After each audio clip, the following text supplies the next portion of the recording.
Hello, I am Anabultus, and today I am going to show you my Freeciv unit chart. If you may look at the top, depending on your screen resolution, you may be seeing something that says Freeciv unit chart and in parentheses 1.png. And the parentheses 1, the reason for that being there is that there's two of them. One of them has a background, the other one is a no background picture. So this is the one with the background. So anyway, I have posted this onto Twitter earlier, and what it essentially is a chart of all the units in Freeciv according to the Freeciv wiki, and I have essentially just drawn it up. I don't know what's going on there. It's a zooming. Yeah, it's just a zooming issue. It's just an issue of being zoomed out that it makes some of the lines look weird. But I posted it onto Twitter, and I actually don't know what the responses were, because as some may know, I am not too active on Twitter. I just have it auto-posting for my videos most of the time. But again, this is a chart of all the units in Freeciv, and I'm going to explain to you my methodology for this. Now, for those of you who are waiting for my actual analysis on all the units in Freeciv, this is not that video. This is just a video looking at the chart. However, I will be using the chart in the other video as well, unless there's some minor modifications I need to make, but I think this one's fine. And I know that there's an extra unit, for example, the Crusaders, that you can get in Cavalry for different rule sets, but I haven't looked at that simply because it doesn't seem too important at the moment for me. But so this is let me zoom out a bit more. This is the entire image zoomed out. It is very difficult to read from this distance. I can read it to some extent. I used 18-point font. I originally intended to do 20-point font, but I realized that 20-point font would have made this box over here go too far out of the margins, and I didn't really want that, so I just kept it at an even 18-point font. Originally written in 12-point font, but then I realized that when zoomed out, it was impossible to read, so I decided to change it a bit. So my methodology was to divide everything into land units, naval units, and air units. And that works pretty well. Now, the next thing I did was I took all the land units first, and I charted them out in according to the ages that it has on the actual wiki page for, let me use a different tool so that I don't accidentally smudge anything, on the actual wiki page for Freeciv. So you've got the Bronze Age, the Iron Age, Age of Exploration, Age of Gunpowder, Industrial Age, Modern Technology type units, then High Technology, then the Space Age. That is the periodization that the wiki uses. So that's what I used. So I actually didn't start over here with the so-called special units. I started with the general infantry and started putting down warriors, phalanx, pikemen, musketeers, riflemen, and archers, legions, marines, mechanized infantry, paratroopers, alpine troops. And it took me a while to figure out exactly how I wanted to split these things, but I eventually ended up dividing infantry into infantry, of course, being the fighting land units that aren't mounted or super fast moving. I decided to divide them into defense-focused infantry, offense-focused infantry, and all-terrain infantry. Now, the defense and offense, for those of you who are confused as to the spelling of those words, the game, as far as I know, or at least as far as the wiki showed, had an S in there, so I put the S. And when I say the wiki, I'm not talking about the in-game wiki, I'm talking about the actual wiki on the Freeciv website. So that one uses an S, and I also have to agree to the use of S in that word because the original root words that these come out of in French have an S. They're spelt with an S. In addition to the Latin is also spelt with an S. So overall, I have to say that S is the objectively correct spelling. If you spell it with a C, you're just wrong. Uh-oh. I have to make sure I don't offend people too much here. So defense-focused infantry is infantry that generally has a higher level of defense. Of course, one might say, well, the riflemen have a higher offense than defense, but I think they still fall into the general line of the defense-focused infantry, especially when comparing them to other available units at the time.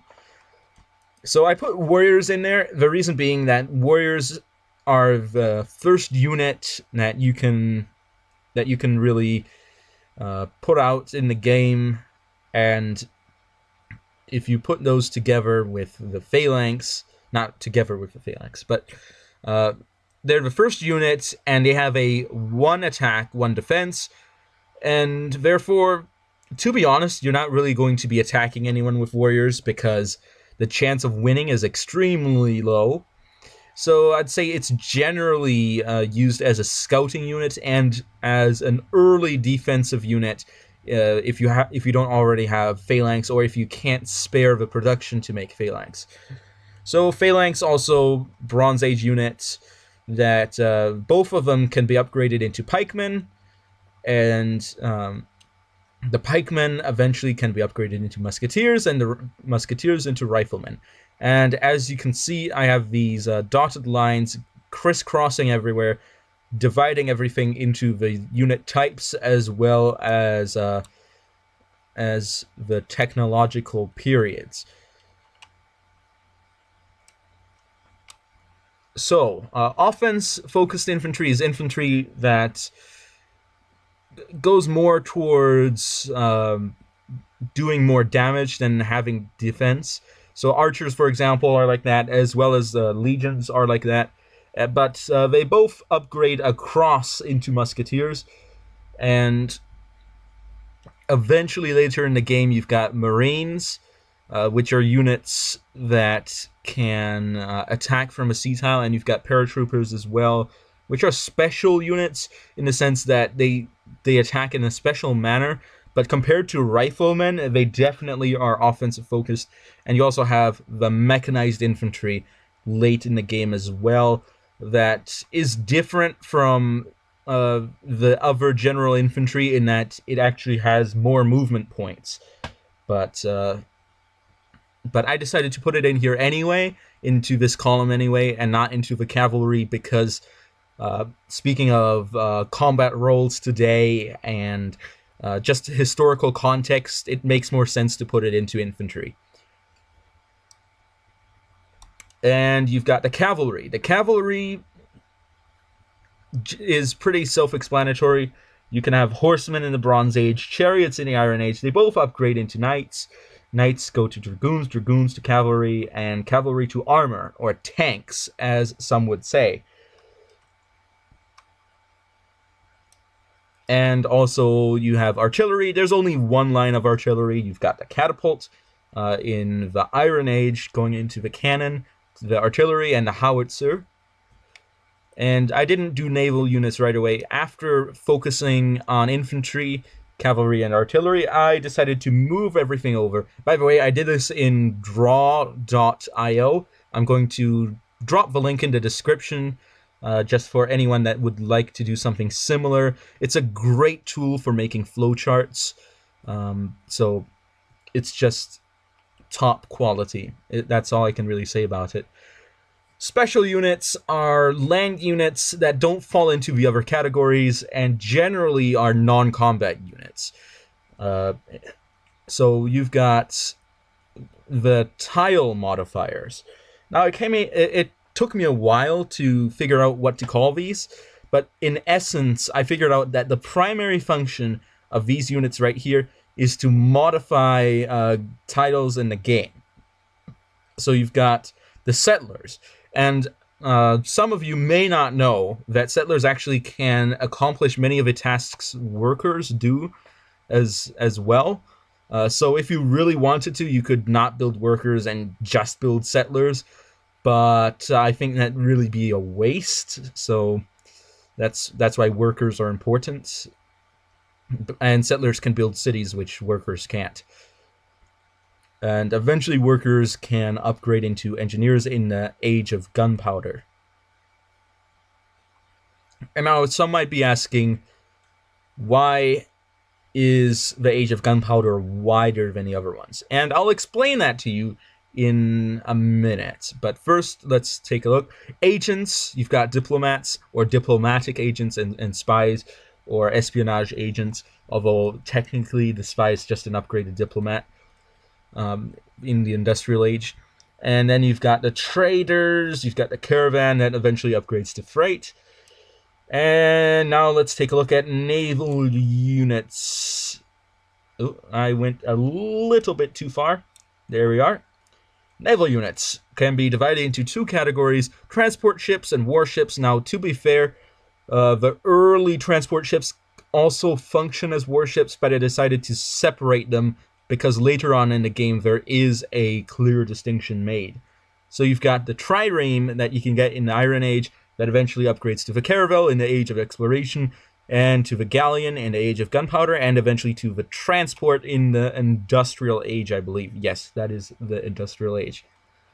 And eventually in the Age of Gunpowder you can get the frigate, which also in the Age of Gunpowder, according to the wiki, can upgrade into the Ironclad, and that is why this one is twice as wide as the others. It's because one thing upgrades into another thing that happens to be in the same age. And the Ironclad upgrades into the destroyer, and the cruiser, which has the same function as the destroyer, but is more powerful and more expensive and also a bit slower. And you've got the battleship, which is to the cruiser what the cruiser is to the destroyer. So they're essentially, it all depends on how you want to spend your resources and whether you're fighting a close conflict or a far away conflict. So you can really choose between the three. They have similar functions. You've got the submarine, which has a special function, and the Aegis cruiser, which is an upgraded form of a cruiser, as well as a carrier. I put that in the same category as the transport ships because instead of transporting land units, it transports air units. Okay. Next, we've got air units. I decided to divide them into the general type of air flight it is. You've got the airplanes, very recognizable by the fact that it has a plane, which is the wings, then the helicopters, and the missiles. So you've got the fighters, which start out as the earliest air unit, the fighter, which then upgrades into the stealth fighter at the end. The bombers, which you get towards the end in the high technology, which then upgrades to the stealth bomber. By the way, the stealth fighter and stealth bomber are the only space age units according to the wiki. Ooh, this looks slightly uneven. That may be a problem. I may have made a mistake somewhere, but it's fine. Don't worry about it. I don't need to worry about that. It's so minor that I'm sure nobody would get triggered by such a minor error. But you also have the third category, the reconnaissance aircraft, which is the AWACS. And I just made a category for this because it didn't fit into the other categories, so I decided to just separate it. Helicopters, the helicopter, only one in its category, and the missiles, you've got the cruise missile and the nuclear. That's right, we are going full Donald Trump. Don't need to use it as an adjective. We can use it as a noun. And interestingly, the reason I put just nuclear right here is because that's what it said on the wiki. It didn't say nuclear missile, although I could have put nuclear missile. I decided to follow the nomenclature that the wiki used. So hopefully you liked my taxonomy, because this is what that is. It is a form of taxonomy. I am categorizing things due to their properties, and hopefully this chart has been useful to visualize uh, things in the game and to be able to recognize how things work in general. So thank you all for watching, and hopefully this has been useful. Again, why am I saying that over and over again? I don't know. But thank you for watching, and I will be seeing you all next time. And I will toss over and out.